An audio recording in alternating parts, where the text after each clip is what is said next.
মৰমৰ ছাত্ৰ-ছাত্ৰীসকল তোমালোক আটাইকে পুনৰবাৰ স্বাগতম জনাইছোঁ। আজি আমি পঞ্চম শ্ৰেণীৰ ইংৰাজী বিষয়ৰ লেটছ ৰাইট এ ষ্টৰী 5 নম্বৰৰ পাঠটো আমি আলোচনা কৰিব লৈছোঁ। আশা কৰিছোঁ তোমালোক সকলোৱে কুশলে আছা। কিতাপখন খুলি লোৱা, আমি লেচনটো আৰম্ভ কৰোঁ। প্ৰথমতেই চোৱা লেটছ ৰাইট এ ষ্টৰী, অৰ্থাৎ পাঠটোৰ নামটোৱে হৈছে সাধু এটা লিখোঁ আহা, হয়নে? তো সাধুৰ কথা আছে ইয়াত। সাধু আমি এটা লিখিব লাগিব। ইয়াত ছবি কেইখনমান দিয়া আছে। লুক এট দ্য পিকচাৰ্ছ, ছবিকেইখনলৈ মন কৰা।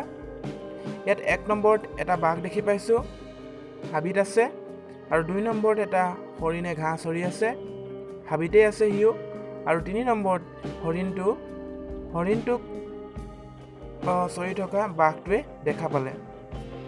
আৰু 4 নম্বৰটোত মনে মনে বাঘটোৱে গৈছে হৰিণটোৰ ফালে, চাগে হৰিণটোক চিকাৰ কৰিব। হৰিণটোক চিকাৰ কৰিবলৈ মন বাঘটোৰ, আৰু বাঘটোৰ হয়তো ভোক লাগিবও পাৰে। আৰু 5 নম্বৰত আছে হৰিণটো গম পালে যে বাঘটো আহিছে বুলি, সিও মানে গম পাই গৈছে, গতিকে এতিয়া সিও পলাবলৈ চেষ্টা কৰিব। 6 নম্বৰটো ঠিক তেনেকুৱাই। ইয়াত হৰিণটো খুব জোৰকৈ পলাইছে, বেগেৰে দৌৰিছে, আৰু পিছে পিছে বাঘটো দৌৰ মাৰিছে। আৰু হাতটোত হৰিণটোৱে গছৰ আঁৰত লুকাইছেগৈ, আৰু আঠটোত হৰিণটো লুকাই থকা গম নাপায়, দেখা নাপায়, বাঘটো দুখ মনেৰে আঁতৰি গৈছে। এইটোৱে ষ্টৰিটো, নহয়নে? এতিয়া আমি এই শব্দবিলাক এই ছবিবিলাকৰ লগত ধুনীয়াকৈ সংগতি থকা কিছুমান বাক্য লৈ পেলাই আমি ষ্টৰিটো কমপ্লিট কৰিব লাগিব। গম পাইছানে? তোমালোকে ইয়াৰ পিছৰ পৃষ্ঠালৈ যোৱাচোন। তাতে ইয়াত কৈছে ওপৰত, নাও এনচাৰ দ্য ফলোয়িং কুৱেশ্যনছ, এতিয়া তলৰ প্ৰশ্নকেইটাৰ উত্তৰ দিয়া। পিক ৱৰ্ডছ ফ্ৰম দ্য বক্স বিল', তলত থকা বাকচত থকা শব্দবিলাকৰ পৰা শব্দবোৰ নিব দিছে। টু কমপ্লিট দ্য এনচাৰ্ছ, মানে উত্তৰবোৰ সম্পূৰ্ণ কৰিবৰ কাৰণে এই বাকচৰ পৰা শব্দবিলাক লৈ যাব দিছে। আৰু you may choose a word মোৰ দেন ওৱান্স, তুমি এটা শব্দক এবাৰতকৈ বেছিও তুমি ব্যৱহাৰ কৰিব পাৰিবা। ইয়াত শব্দ কিছুমান দিয়া আছে, আৰু এই শব্দবিলাক আমি প্ৰশ্ন যিসমূহ আছে তাতে উত্তৰ দিয়া আছে, তাত কিন্তু খালী ঠাই আছে, আৰু সেই খালী ঠাইত নি পেলাই আমি এই শব্দবিলাক ভৰাব লাগিব। আৰু এই শব্দ ভৰোৱাৰ পাছত বাক্যটো সম্পূৰ্ণ হ'ব লাগিব। তেতিয়া সেই বাক্যটোৱে এই ছবিখিনিৰ কথাবোৰ বুজাব। গম পালানে? এতিয়া কি শব্দ আছে এবাৰ চাই লৈছোঁ। গ্ৰেজিং মানে চৰি থকা, ৰমিং ইফাল সিফাল কৰি থকা, প্ৰেজেন্স উপস্থিতি, ৰানছ দৌৰা, এৱে আঁতৰি যোৱা, ছেভ বচোৱা, বুছ গছৰ জোপোহা, ছেডলি দুখেৰে, টাইগাৰ মানে জানা, বাঘ, নহয়নে?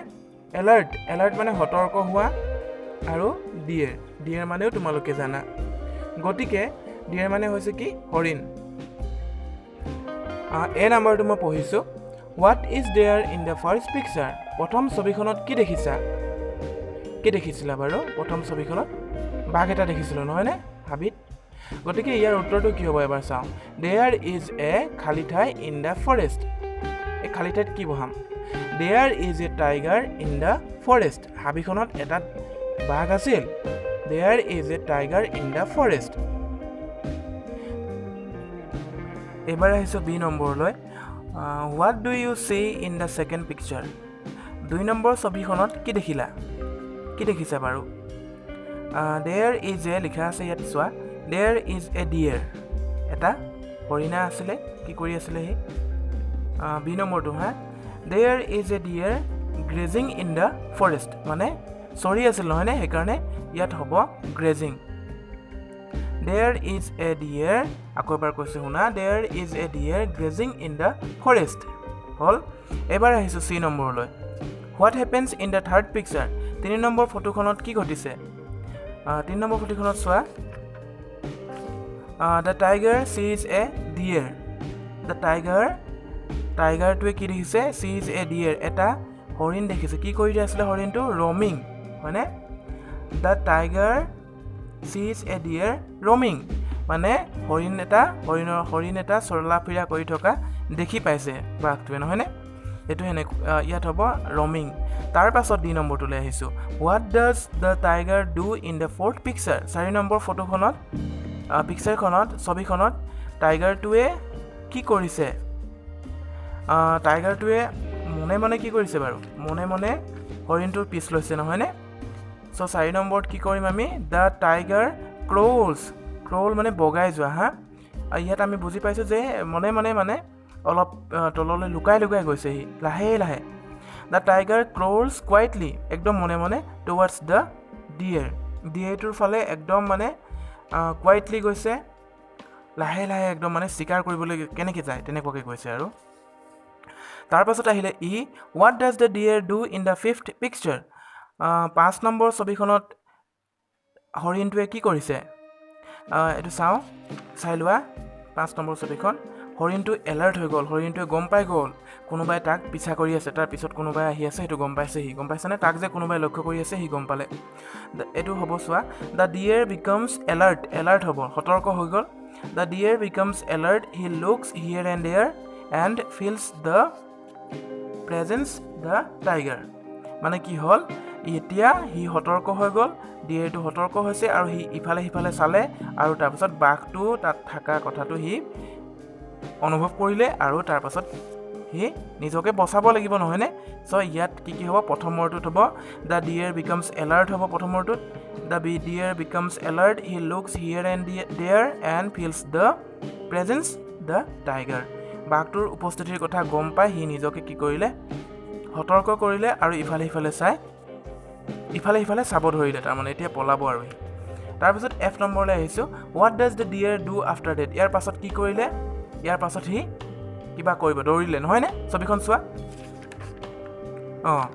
দ্য ডিয়েৰ কি হ'ব the deer runs very fast হৰিণটোৱে বেগেৰে দৌৰ মাৰিলে টু ছেভ হিজ লাইফ তাৰ জীৱনটো বচাবৰ কাৰণে নহ'লেতো বাঘে খাই পেলাব নহয়নে সেইকাৰণে সি কি কৰিলে the deer runs very fast to save his life হ'ল এতিয়া আহিছোঁ জি নম্বৰলৈ where does the deer hide ডিয়েৰটো গৈ ক'ত লুকালে দ্য ডিয়েৰ চোৱা the deer hides himself hides মানে লুকুৱা হা দ্য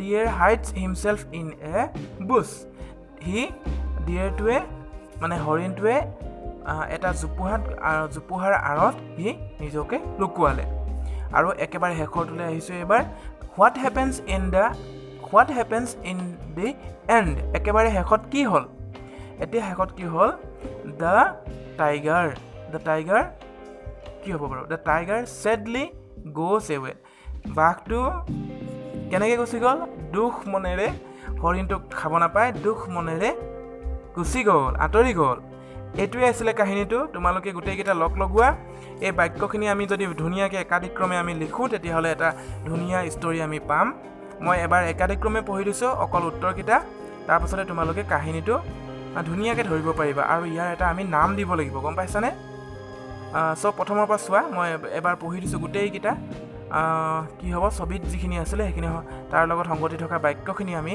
ধুনীয়াকৈ এতিয়া পূৰ্ণ কৰিলোঁ আৰু আমি এতিয়া পঢ়ি দিম আৰু আমি এটা ষ্টৰী পাই যাম চোৱা there is a tiger in the forest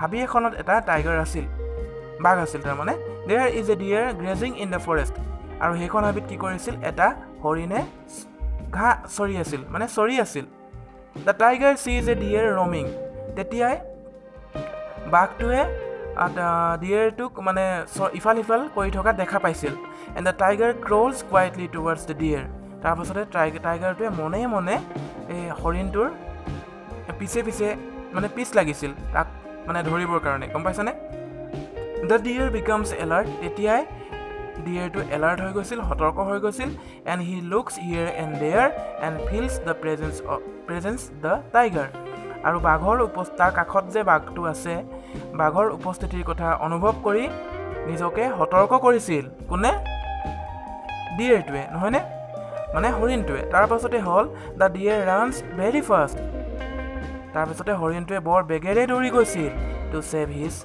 life to save himself তাৰ নিজকে বচাবৰ কাৰণে সি বেগেৰে দৌৰিছিল আৰু যি নম্বৰটো the deer hide himself in a bush নিজকে সি লুকুৱালে গৈ এটা জোপোহাৰ আঁৰত সি লুকালে and the tiger sadly goes away তাৰপাছতে বাঘটো দুখ মনেৰে তাৰ পৰা গুচি গ'ল এতিয়া তোমালোকে ইয়াৰ এটা নাম দিব লাগে আমি কি নাম দিলে চবতকৈ ভাল হ'ব কাহিনীটো গম পাইছানে বেলেগ বেলেগ নাম দিব পাৰিম মই তোমালোকৰ কাৰণে এটা একেবাৰে ইজি নাম দিছোঁ এইটো আমি ইজি ইয়াৰ আগত যেনেকৈ আমি আগতে the stork and the Fox পঢ়িছিলোঁ ঠিক তেনেকৈ তোমালোকে ইয়াৰ নাম এটা দিব পাৰা the dear and the tiger হ'বনে আৰু যদি তোমালোকে বেলেগ নামো দিব বিচাৰা তেতিয়াহ'লেও দিব পাৰিবা আৰু তোমালোকে ভালকৈ পঢ়িবা এই কাহিনীটো ইমান ধুনীয়াকৈ ছবিৰ সহায়ত আমি কাহিনীটো বুজি পালোঁ আৰু তোমালোকে এনেকৈ অন্য ছবি চায়ো আন ছবি চায়ো তোমালোকে কাহিনী নিজে মেকিং কৰিব পাৰিবা তোমালোকে